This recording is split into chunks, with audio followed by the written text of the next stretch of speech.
bonjour ou bonsoir, tout dépend à quelle heure vous écoutez ce podcast de l'Odigimédia. Notre chroniqueur invité, Aziz Bousseta, partage son avis et ses réflexions dans un article qu'il a intitulé « La leçon française ».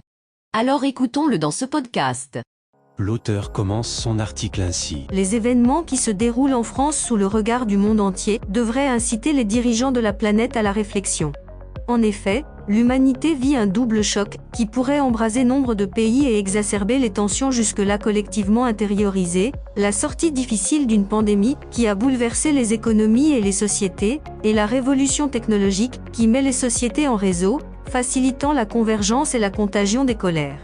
En France, aujourd'hui, la confrontation entre une société en souffrance identitaire et en déclassement économique et un pouvoir isolé, discriminant et violent, a mis le feu aux poudres et conduit les plus radicaux à des actes extrêmes. Cela a plongé le pays dans une plus grande incertitude encore, après le conflit des Gilets jaunes, la gestion douteuse de la pandémie et les tensions et heurts liés à la réforme des retraites. L'auteur poursuit son article ainsi. Pour expliquer cette révolte aussi inédite que prévisible, le président Macron a pointé le rôle des réseaux sociaux et son ministre de la Justice Éric Dupond-Moretti a confirmé le propos, annonçant sa décision de s'en prendre à l'un de ces réseaux. Snapchat aujourd'hui en France, Facebook hier pour les printemps arabes, WhatsApp, Twitter, TikTok ailleurs et partout, la révolution technologique facilite les révolutions tout court.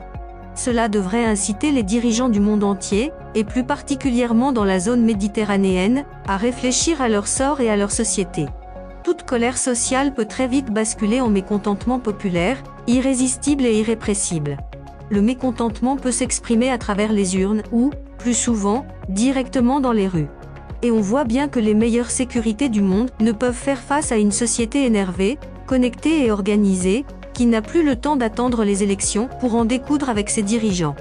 L'auteur précise sa pensée ainsi. Tous les pays de la région méditerranéenne, et même au-delà, doivent faire face aux mêmes difficultés de sortie de la crise Covid, en œuvrant à réparer les dégâts occasionnés par près de 3 ans de turbulences en tout genre et en relançant leurs appareils productifs.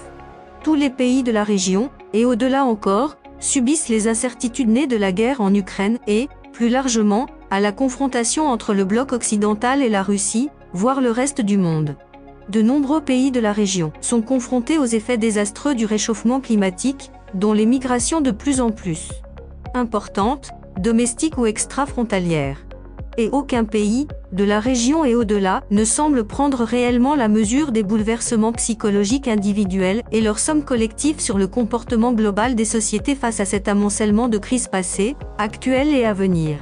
Ainsi, dans les pays du pourtour méditerranéen, on a constaté des colères populaires nées de divers événements. Cela peut être des décisions publiques ou gouvernementales rejetées par les populations, des faits divers individuels qui tournent au drame collectif, ou encore des procès en incompétence faits à des gouvernements incapables de penser la bonne action ou d'imaginer la réaction adéquate face aux différents problèmes qui adviennent. L'auteur continue son article ainsi. La révolution technologique et l'extraordinaire développement des réseaux sociaux ont également créé une nouvelle catégorie d'activistes appelés influenceurs.